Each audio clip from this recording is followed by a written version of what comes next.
Creator God, we are grateful that you love us and that you have adopted us as your daughters and your sons. And we would ask, Lord, that you would continue to form us and refine us into people who represent you well, who love you and love the world well, and who do so out of the overflowing goodness of who you are. And God, toward that end, I pray that you pour through me the gift of preaching, that everything said here be from you and because of you and guiding us toward you as we partner with you to bring about your preferred future for all of creation. And we ask it in the name of our Lord Jesus Christ. Amen. Well, I am glad to be here, and the truth is I was supposed to come in January, and I ended up not coming in January because in December, I almost died. So I had a really tough last 6 months. At the end of November of last year, I left my job at the congregation I was working with, just sensing that God wanted me to do something else. And just a few weeks after that, I started feeling a lot of difficulty breathing. Now, this is really odd for me because both my wife and I, for years and years and years, have been dedicated to our cardiovascular health and to lifting weights and all of that, especially as we get older. And so what used to be pretty easy for me became really difficult, and my wife kept saying, you need to go to the ER. And I kept saying, I'm not going to the ER. Because one, I'm the kind of guy who's really good at listening to his wife. And that I had never been sick before. In my entire life, never had any health problems. And so it just got worse and worse and worse over time. And so finally one day I broke down and went to an emergency care place, and they did all of the testing and the x-rays, and they said, well, you've got bronchitis. So I thought, oh, I've got bronchitis. They'll give me something for it. I'll be on with my life. My problem was that the very next morning, I was supposed to get on a flight to go to Albuquerque to train a bunch of doctors and executives in the pharmaceutical industry. And so I called the company that I was doing the work for and said, I'm good to go. And they said, no, you stay there. We don't actually need you. We've got enough trainers for this. And I'm super glad that they did, because turns out, had I got on that flight, I would have died. Because what we learned a couple of days later was that I had a pulmonary embolism. Now, some of you know people who've had those, or maybe you've had one yourself. It's when you have blood clots in your legs, and part of the clot breaks off, and it travels to your lungs, and then it stops you from breathing, or worse, it travels to your heart. And what I learned later is pulmonary embolism is one of the top 5 causes for sudden death for adults. And I was still, not knowing any of this, resistant to going to the hospital. I just thought, well, Sean, you've just got to push harder. So I just got up one morning, and I put on all of my workout clothes and my shoes, and I said, I'm going to go and do 3 miles. And I made it 2 houses down. And I had to stop, literally sat next to the mailbox of my neighbor, unable to breathe. And my wife came home and said, you need to go to the ER. And I said, no, I don't. Because I'm the kind of guy who's really good at listening to his wife. But it just never got any better. And I thought it was bronchitis. And so on December 13th, a Saturday morning, I said, I think I need to go to the hospital.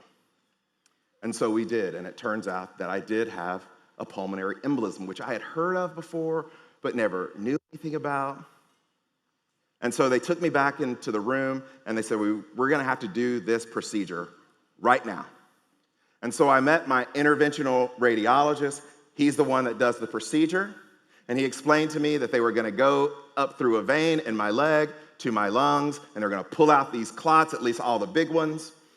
And I said to him, have you ever done this before?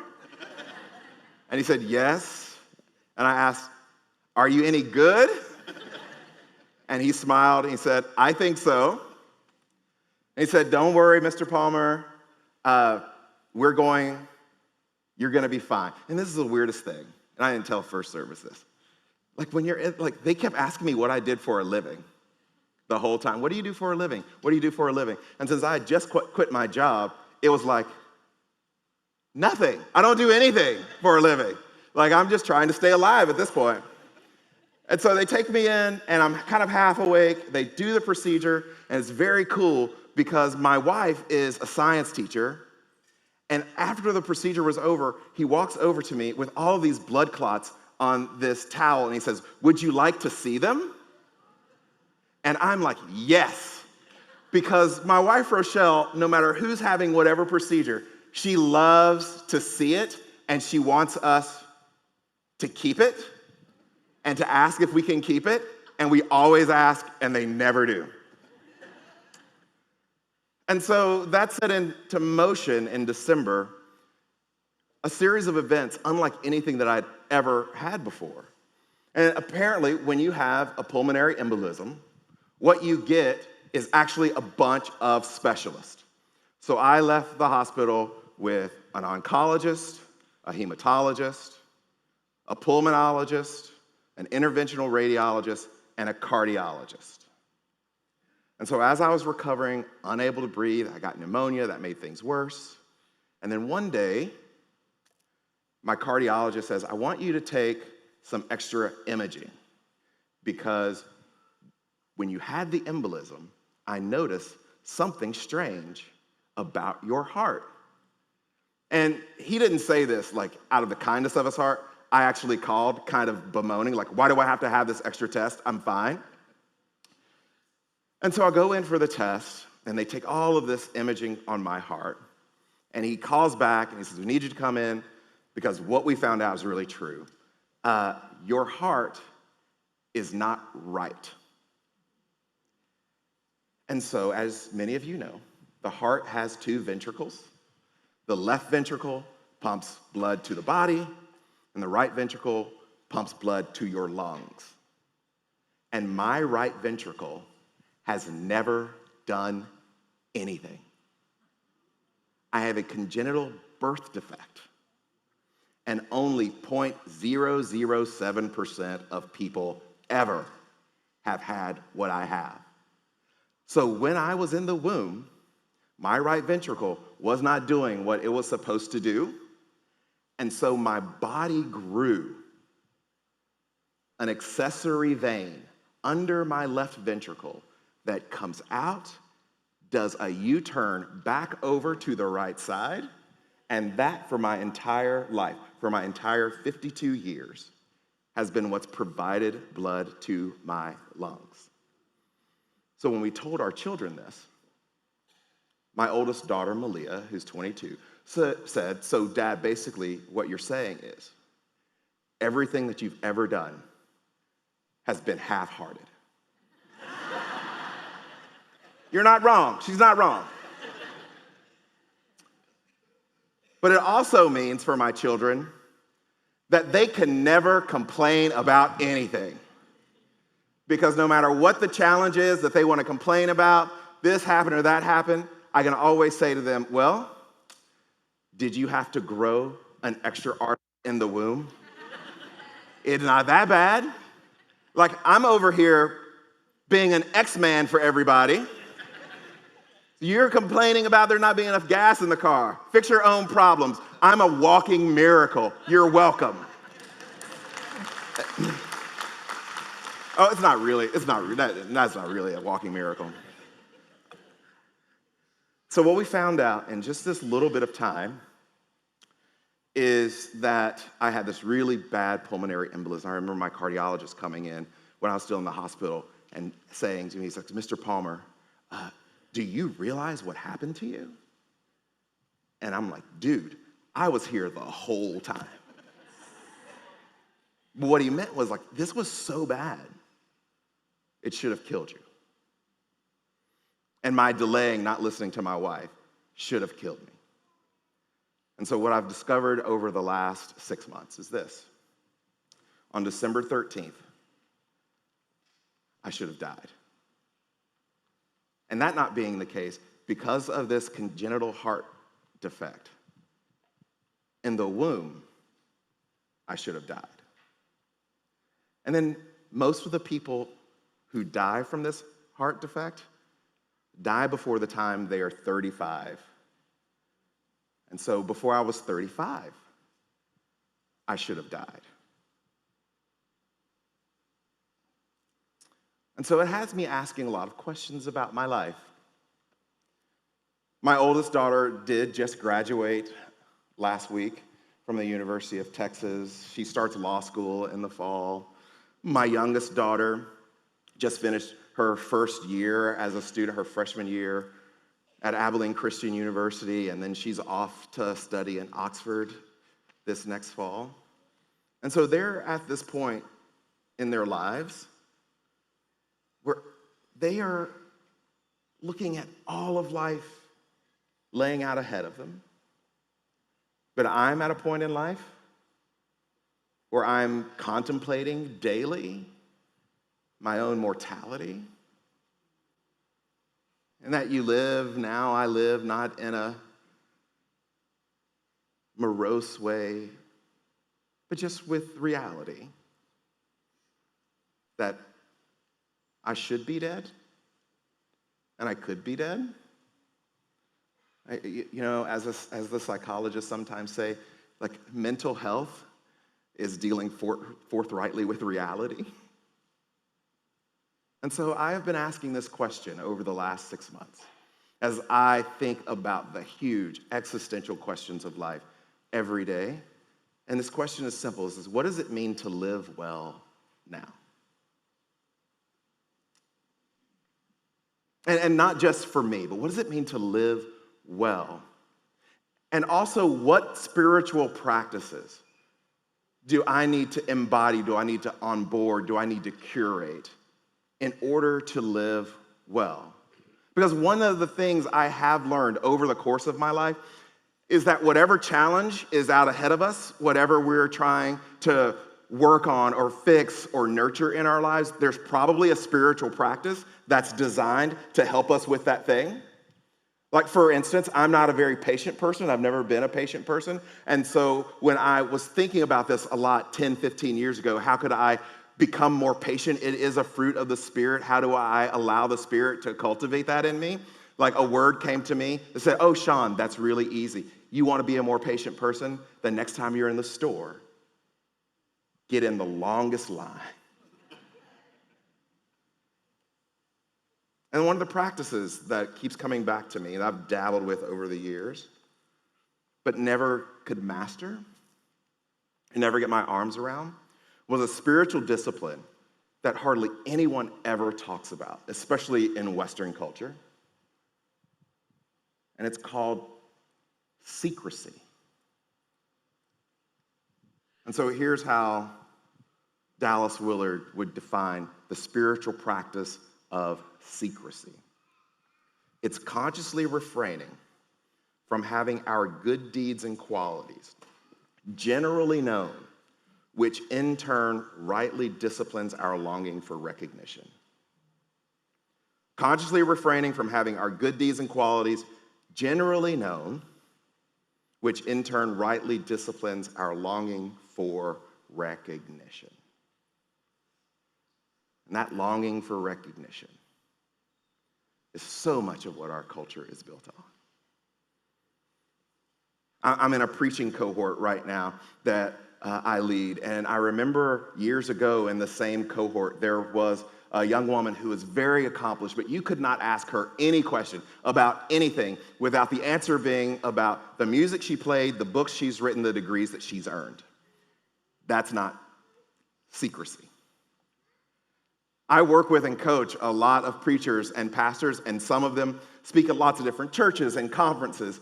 And I always know when they're going someplace because on social media there will be a picture of them sitting in an airline seat telling everyone where they're going. I think they're actually playing a game with each other to see who can accumulate the most points.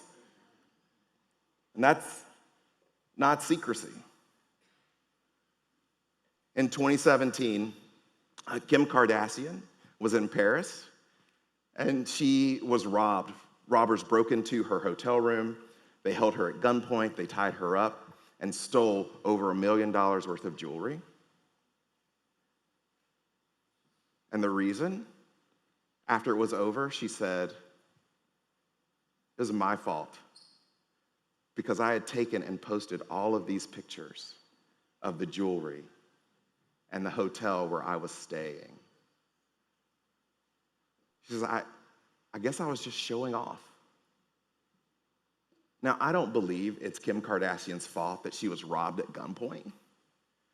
And I don't believe that it's necessarily wrong or always wrong for people to know what gifts, what skills that you bring to a situation that might be useful. But our longing for recognition does something to us, where we have become people who are always performing, who are always on stage. And we even spiritualize it. When I was in college, I had a mentor. She was on the Bible faculty where I went to school, and she would get so upset when they would have faculty meetings or smaller team meetings, and the meeting would be going just fine, and someone would stop in the middle of the meeting and say, "Oh, we forgot to pray at the beginning of the meeting. Does anyone mind if we just stop now and pray?" As if someone's going to say, "Yeah, I mind, we shouldn't pray." And she would tell us, if we skip the prayer, if it just slips somebody's mind, like, you can always pray silently where you are. Spiritual flexing is not secrecy. When I was in the 4th grade, my mom lost her job. And my dad was a band director, and he was in a master's program. Things were already tight. And so we didn't have a lot of money, so it didn't start to take long before the bill started stacking up and the income started going down. And one day, my mom gets up and walks out to the mailbox. And in the mailbox is a blank envelope, along with all of the bills that she couldn't pay. And inside that blank envelope was $400 cash. There was no Venmo in 1984. And we could not check for footprints or dust for fingerprints. It was an act of love and generosity that is secrecy.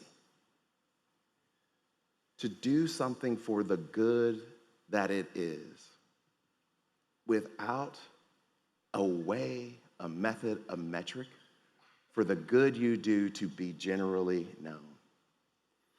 And when you open the scriptures, what you discover is that this has always been a teaching of both Jesus and the church. When Jesus gives his longest sermon, his biggest sermon, Sermon on the Mount, this is what he says about how we engage and interact with the world. He says, "Be careful not to practice your righteousness in front of others to be seen by them. If you do, you will have no reward from your Father in heaven. So when you give to the needy, do not announce it with trumpets, as the hypocrites do in the synagogues and on the streets, to be honored by others. Truly, I tell you, they have received their reward. But when you give to the needy, do not let your left hand know what your right hand is doing, so that your giving may be in secret. Then your Father, who sees what is done in secret, will reward you. And when you pray, do not be like the hypocrites, for they love to pray standing in the synagogues and on the street corners to be seen by others. Truly, I tell you, they have received their reward in full. But when you pray, go into your room, close the door, and pray to your Father who is unseen. Then your Father, who sees what is done in secret, will reward you." So here's the thing you need to know about secrecy. And Jesus is talking to some people who really know what it is to go to church. Like, they do it all the time, but when they went, they would pray loudly or walk to the front to give their arms and drop coins in as loudly as they could into the baskets. And those of you who know the Bible well will remember the story that Jesus tells in Luke 18 about two men who go to the temple to pray, one a Pharisee and one a tax collector. And the Pharisee starts praying out loud for everyone to hear, God, thank you that I'm not like these other people, rogues, thieves, adulterers, and especially like this tax collector. I fast twice a week, and I give a tenth of all my income. That was his prayer. That prayer was the first selfie. It's look at me. Look what I'm doing. So when Jesus gives this teaching, give in secret, to pray in secret, he's combating a very real temptation in the human heart of our longing for recognition. And many of us simply need to admit that we are addicted to approval and praise. And worse, much of the good that we do, even though it is still a good, is ultimately like the Pharisee, making the good that we do about us, a longing for recognition. And what secrecy does is secrecy purifies our motives. It refines us. And slowly, over time, the kind of people we become are the people whose goodness is rooted in the goodness of God and given freely for the benefit of the world. But secrecy is different from being secretive. I was talking to a friend of mine, she's a spiritual director, and when we talk about secrecy, she reminds me, she says, you always have to be careful about that when you're dealing with women. Because many of the things that they have been told to hold a secret have been abuse, abandonment, neglect. And secrecy is what you do, what you ask of yourself. Being secretive is what you ask of someone else. And so maybe a healthy way to think about it is that secrecy is an orientation to life. Later, after Jesus gives this teaching, there's a man who becomes a spokesman for the church named Paul, the Apostle Paul. And when he sits down to write this church in Thessalonica, which we think might be the earliest letter in the New Testament, the one that was first written, like he echoes much of what Jesus is saying. And he's talking to a church that's done a lot of really good things. They're in a really good place. But this is what he tells them in 1 Thessalonians 4. He says, now about your love for one another, we do not need to write you, for you yourselves have been taught by God to love each other. And in fact, you do love all of God's family throughout Macedonia, yet we urge you, brothers and sisters, to do so more and more, and to make it your ambition to lead a quiet life. You should mind your own business and work with your hands, just as we told you, so that your daily life may win the respect of outsiders, and so that you will not be dependent on anyone. So there's a lot there. But Paul begins like, you guys love each other and you love each other really well. Now here's what I'd love for you to add to your love for one another. Make it your ambition to live a quiet life. Literally, the language is be ambitious to be quiet. And this was written to a city and to a people whose civic life, their public engagement, their religious life have been built on pomp and circumstance and everybody knowing what you're doing and making a big show of everything. And he says, live a quiet life, which literally means live a modest life. And modesty is just not showing all you got.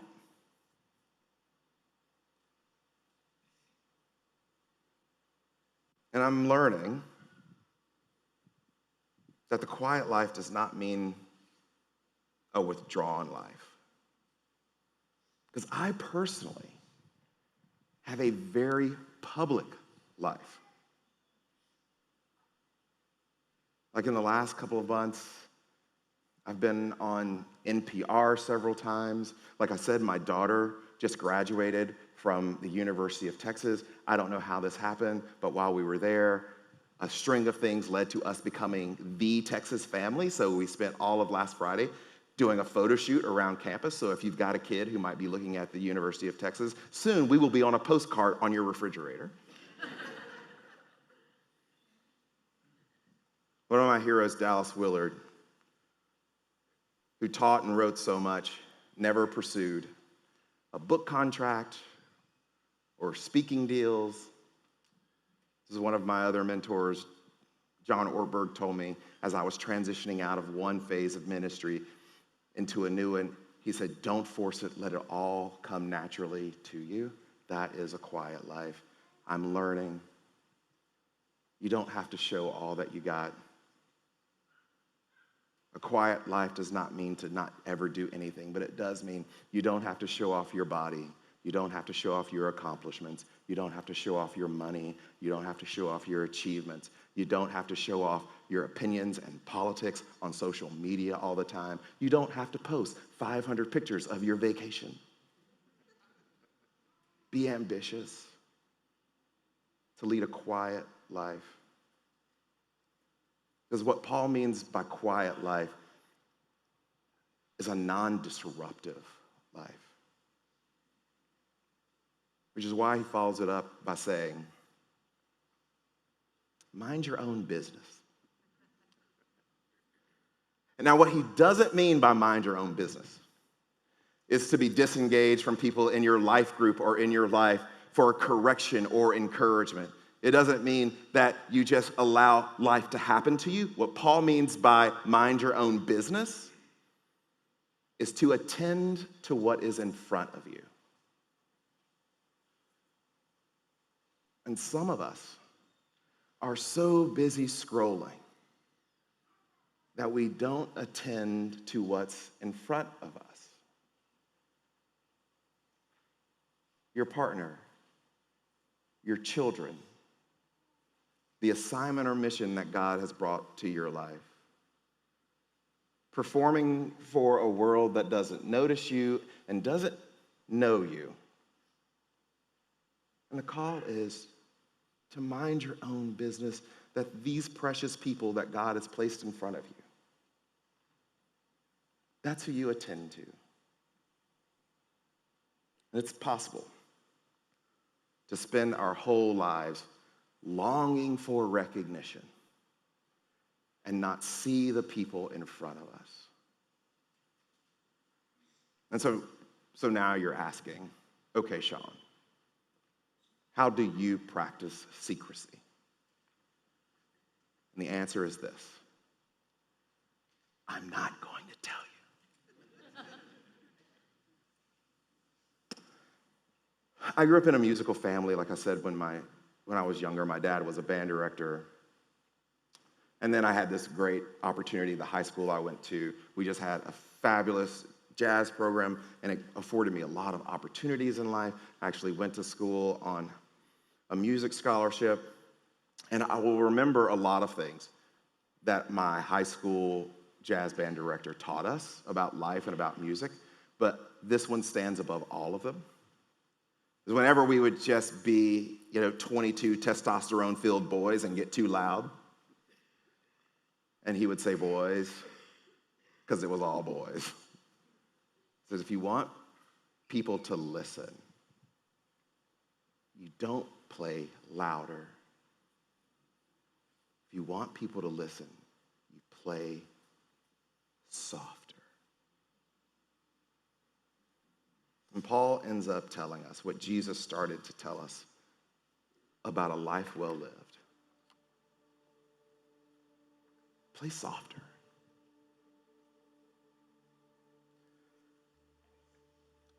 And so as we turn to communion, we will share from these cups. If you haven't picked one up, there on the back aisles, you can get one.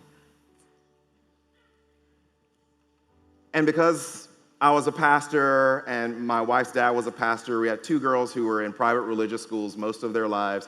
We didn't want our house to be a place where it felt like overwhelming to be a PK. And so we didn't do a lot of things that people would say that you should do, but that are really good to do, like Bible studies and all those sorts of things, or lots of memory verses. We only wanted the girls to remember one thing, which are the words of institution from 1 Corinthians 11 around the Lord's Supper. And so every week, when they were little, we would lean over, either me or my wife, and we would ask the girls to say the words. And they always knew what the words were. But on the night that he was betrayed, Jesus took bread and broke it. And what I remember about those years, with two very precocious children, was that when we asked them, they always whispered it so faintly that you could barely hear.